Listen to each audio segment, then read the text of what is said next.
mimics exactly what this does, why not just go directly to the actual state? So does everybody see that this machine is equivalent to that more minimum one, and it's just a little redundant? These two states are equivalent, and together they're part of like one class of equivalent states, and they should just be one state. But I'm actually going to leave it like this because the example that I'm going to do next becomes a little more involved and more general if I have a machine that's bigger. So just for pedagogical reasons, let's leave this bigger machine up there rather than the smaller machine. That machine is clearer than the smaller. Maybe. It depends how well you describe the meaning of the states. If you say that this state means I haven't just seen a 1 and, well, the last symbol I saw was a 0, then I think it's okay. Well, I don't know. Maybe you're right. Maybe it's clear.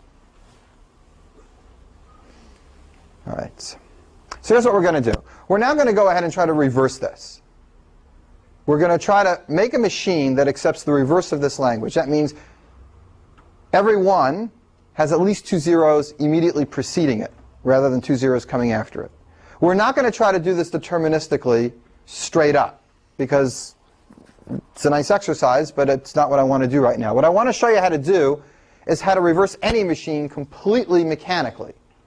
And in doing that, it's going to bring up other issues of nondeterminism and stuff we talked about before. So let's look at this machine and think of it as a general, any machine, any finite state machine. How could we change it? How could we fiddle with it? How could we do surgery on it so that when we're all done, it accepts exactly the reverse of the strings that it used to accept? It's hard to know even what the reverse is. Let me define it specifically. The reverse of a language, of a set of strings, is take each string, reverse it, and that new set is the reverse of the language. But I would almost think that it would be where every 0 is followed by 2 1s or something. Well, because here, but that... You just write out an acceptable string and you flip everything. Well, let's hear it. 1 0 0 is definitely in this language, right? Right. Therefore, 0 0 1 needs to be in the reverse of the language. Okay, so every exception. And a 1 doesn't have 2 zeros after it. What you're saying is sometimes defined as the dual, where you're switching a 0 for a 1 and a 1 for a 0. That's not what we mean by reverse. We don't mean switch a 0 for 1 and 1 for a 0. We mean very specifically just reverse the order of each string. You can go through all those words at some point later on, like duals and reverses. And yeah, dual is actually not used so much, but yeah. It isn't even, reverse is just defined, it's not even a very important term either. But so it's kind of like you're just changing the direction of the logical implication rather than taking the complement of the whole statement. You're not taking the complement, right? You're changing the order of the strings. So the complement would be all the things that are not in this set. And that's different than reversing each string. All right, but Chris, you get the actual definition. You just, I think I just, yeah. not trying to transform the sentence, but look at an example string and transform that, and then construct a new sentence from it. Exactly. Take the set of all the strings, reverse each one. That new set is the reverse of the original. Absolutely. Are there a whole set of operations we're going to study reversing? You know, for every new exam, some professor makes up some new operation. There's reverse, and there's star, and there's concatenation, and there's min, and there's max, and there's prefix, and there's suffix, and there's half, and there's log, and there's square root, and you can go on and on. You can make them up. One point, I think in the late 60s or early 70s, probably late 60s, there was a paper that basically said, here's all the things that finite state machines are closed under. Not all of them, but a lot of them, and tried to characterize them. And for your own knowledge, finite state machines are pretty much closed under anything you can think of, except a few things. So,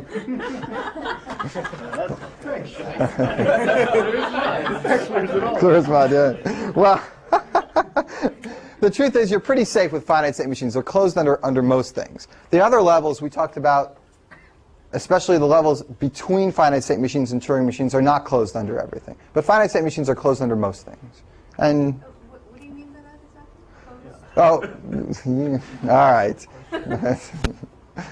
Backing up. Any set that has a finite state machine that accepts it is called a regular set. Okay, it's got a name. So from now on, instead of talking about finite state machines, I'll call them regular sets. Regular sets are closed under some kinds of operations. And what that means is, if I do the operation on the set and I get a new set, for example, I complement. I take a set, and then I take all the things that are not in the set. I've done an operation on the set. I've created a new set. It's complement. If that new set is also a regular set, always, without any exception, then we say that the collection of regular sets are closed under complement. That you can take the complement and you just get another regular set. All right? So that when you do the operations on these sets, you never get something weird outside the club. You always get something in the club.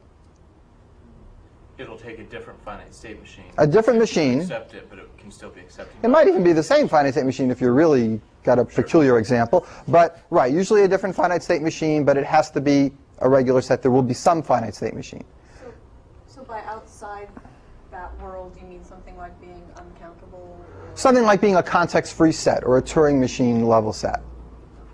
Something like there's no finite state machine that ever would get it. So if you take the complement of a set that comes from a finite state machine, there's always a finite state machine that accepts it.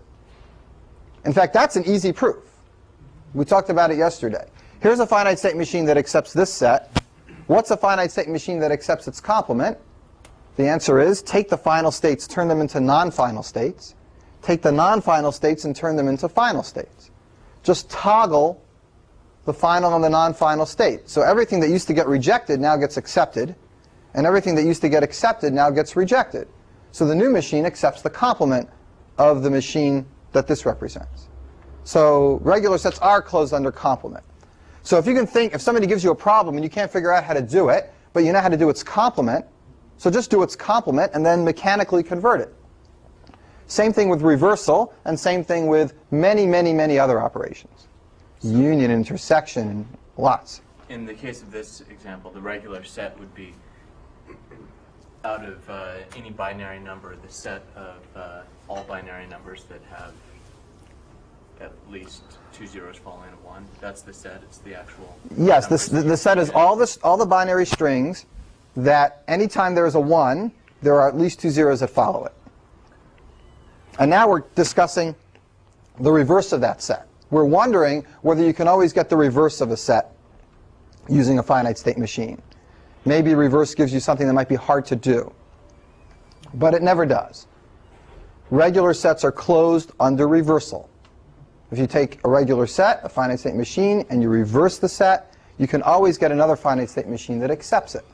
And we're going to go through it right now, as soon as everybody makes sure they understand reversal, and I go through all the rest of the questions. Could you say one more time what a regular set was? A regular set is any set that you can make a finite state machine for. Okay. If you make a finite state machine for it, it's a regular set.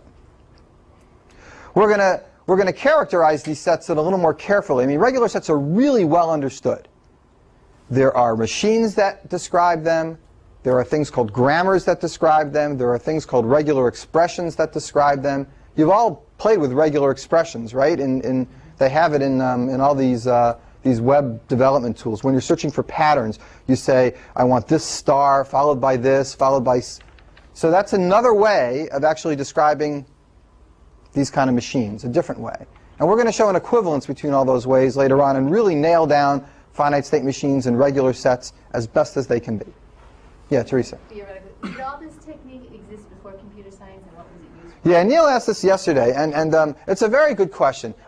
This stuff, finite state machines as a theory and context-free grammars, the next level, and Turing machines as a theory, started at different times. The earliest reference to a Turing machine, I think his paper, Alan Turing's paper, was in 1936. That was pre any computer. Not pre the idea of a computer, perhaps, but pre any built computers. This stuff was done in the 50s primarily, and early 60s, and 1960s, 1950s, and the context-free grammar stuff was done primarily in the 60s and late 60s, maybe early 70s. So it was more or less parallel in the development of computers, this theory stuff. Okay, it was developed for this purpose, pretty much. Well, no, I think it was developed mainly as a mathematical subject of kind of intellectual interest to kind of model the notion of what computation is. And at the same time, we had the serendipitous application to compilers and programming languages. So people worked on that at the same time. Did a practical problem push this, motivate this? I don't think